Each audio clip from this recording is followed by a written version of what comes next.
it's not a proud day for this country.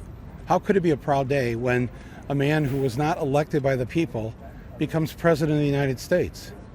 How does that happen? The fact that twice in 16 years that the candidate who lost gets to walk into that house down the street, this has to change. I will not tolerate this happening one more time in my lifetime. Trump supporters love to call him a genius businessman, but Michael Moore just listed all 6 of his bankruptcies on national television.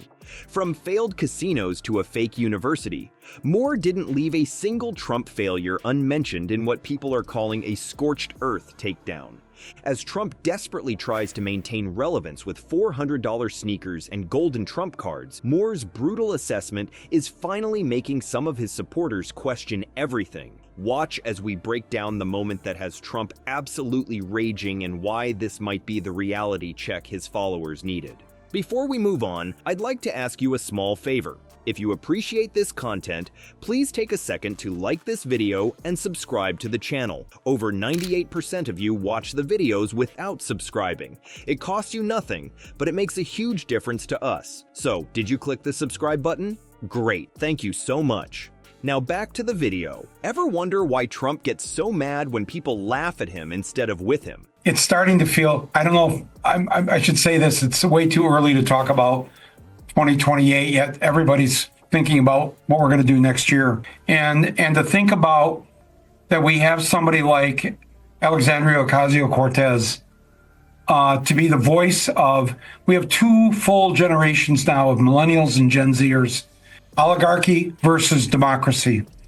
And that introduced the idea of we need a whole new person, a kind of person in the White House that is going to fight for the people. Michael Moore just showed us why on national TV. And boy, did he serve Trump's ego on a silver platter. When Moore sat down for his interview, he didn't waste time with the usual political back and forth. Nope. He went straight for Trump's soft spot, his supposed business genius. That shiny golden image Trump's been polishing for decades? Moore took a hammer to it on live television. You know how Trump loves to brag about being a billionaire winner who makes the best deals? Well, Moore decided to read Trump's business history like it was an embarrassing medical chart. One by one, he listed those 6 bankruptcies, putting special emphasis on the Atlantic City casino failures. Imagine that! The Taj Mahal racked up $1.2 billion in debt before collapsing.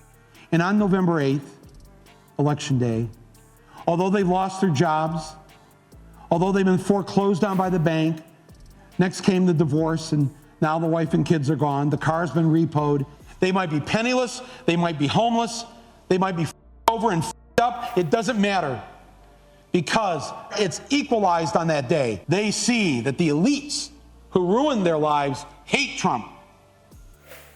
Corporate America hates Trump. Wall Street hates Trump.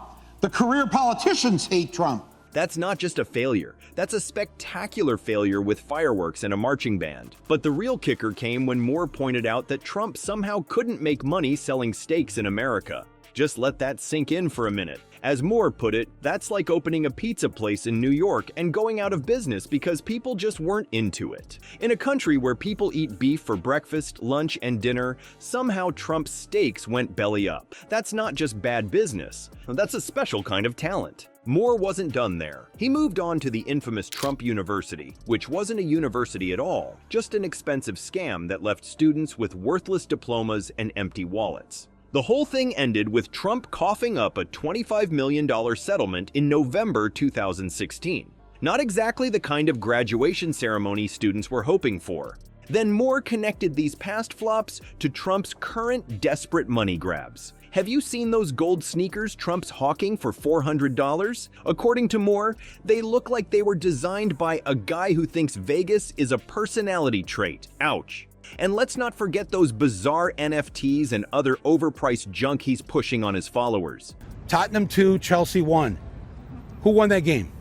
I'm just asking you, factually. Who won that game? In that case, Tottenham. Tottenham won. What are you going to do about it? This makes no sense. What are you going to do about it, Michael? Well, what I and millions of others are doing.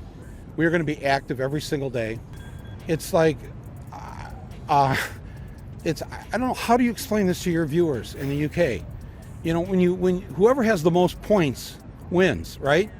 It's like watching someone run a yard sale where everything's marked up 1,000%. What was Trump's brilliant comeback to all this? The classic, "I barely know who Michael Moore is" routine. It's his favorite move when someone destroys his ego. Pretend they don't exist. Moore actually predicted this response, noting that Trump always pretends not to know critics who've just burned his house down with him inside it. The real bombshell of Moore's takedown wasn't just exposing these failures. It was connecting the dots to show that Trump's entire business model is nothing but a lifelong con. As Moore put it, everything he touches turns into an overpriced, low-quality product that his most devoted fans somehow still throw money at. It's like a reverse Midas touch. Instead of turning things to gold, Trump slaps gold paint on junk and doubles the price.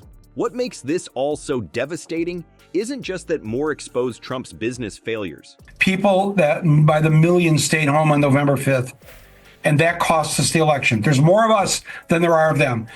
And yet, millions stayed home. That's on the Democrats, and that has to change. You look at every poll on the issues, the majority of Americans agree with Bernie and me and AOC. We need people running for office as independents like Bernie does. He does just fine. Now, maybe in your state or your city, that's not the best thing to do. It's that he made Trump look like the one thing he absolutely cannot stand being: a joke. Not a powerful businessman, not a political force, just a sad punchline that people laugh at, not with. Trump has spent his entire life building this image of success and power. He's put his name on buildings, steaks, universities, and even water bottles to convince everyone he's the ultimate success story.